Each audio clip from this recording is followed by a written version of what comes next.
Have cruise vacations quietly become more expensive than ever? Well, today we're talking about a brand new gratuity increase from Celebrity Cruises that starts immediately. Royal Caribbean just reported more than $1 billion in quarterly profit. One cruise line is now testing charging passengers for front row theater seats. Virgin Voyages is bringing back one of cruise's most unique passes. And unfortunately, a cruise promising to let passengers bring their dogs turned into what many are calling a scam.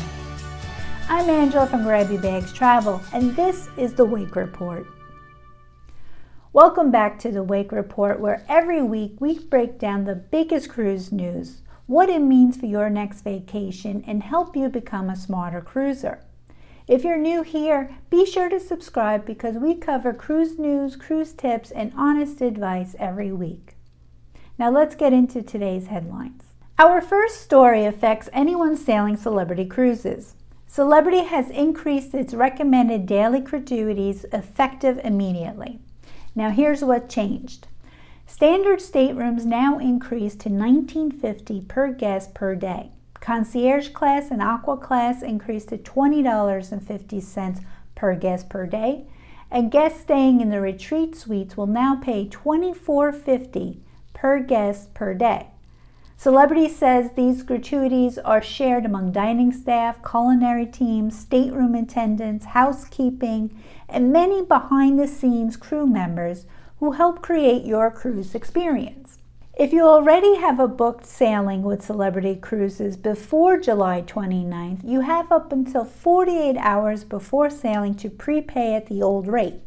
If you don't, you will be charged a new rate along with any new bookings.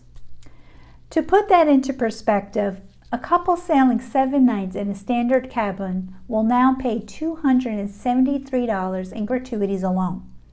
While it's only $1.50 increase per person, those little increases continue to add up when you're budgeting for your vacation. This is exactly why I always encourage clients to look beyond just the cruise fare. Between gratuities, drink packages, shore excursions, Wi-Fi, and airfare, the total vacation cost can be very different from the advertised cruise price. If you're planning a Celebrity cruise, or really any cruise, I have a free gratuity calculator on my website that makes figuring out these costs much easier before you book. You can find a link to it in the description. Now, quick question for you. Should cruise line eliminate gratuities entirely and simply pay their crew more? This isn't really about the extra $1.50. The bigger conversation is whether the way cruise lines handle gratuities still makes sense in 2026.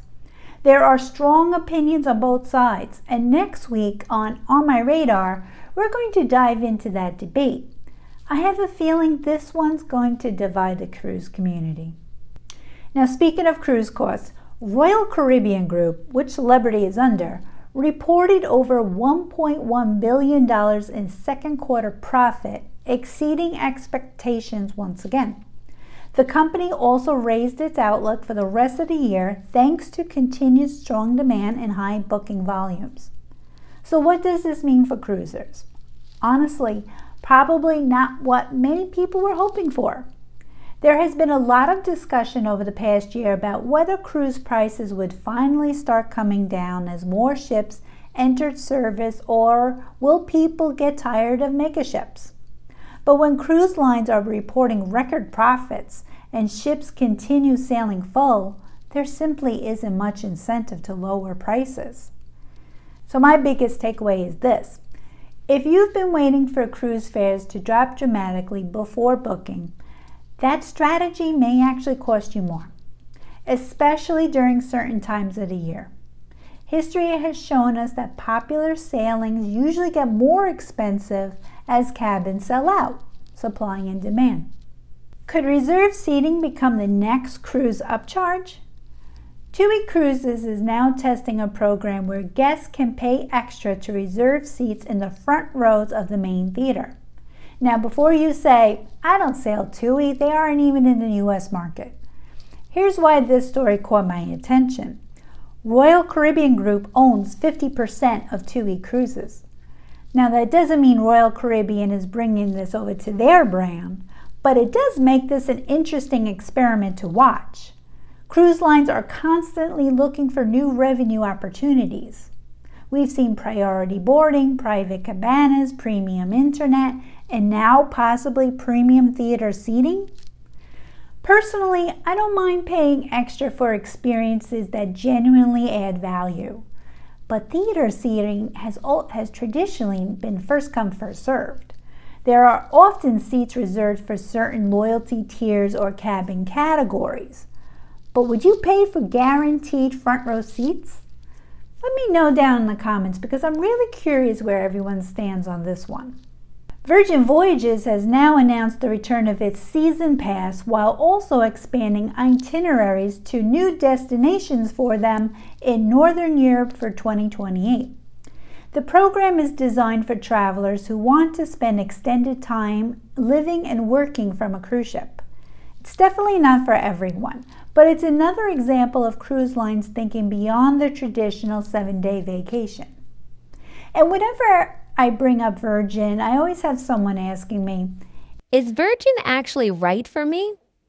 The answer depends entirely on your travel style.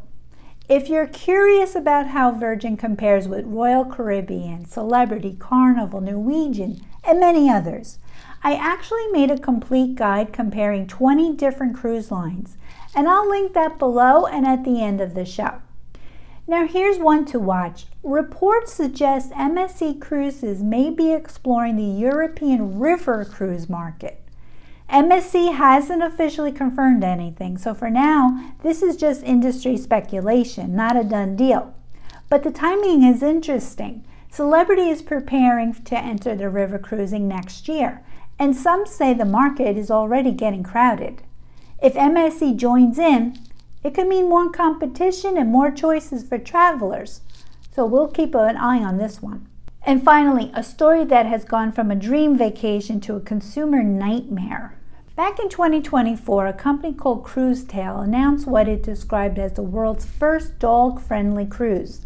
The 6-night charter sailing from Tampa promised a one-of-a-kind vacation where dogs would be treated like VIP guests, complete with puppy massages, dedicated pet butlers, and special activities designed just for four-legged travelers.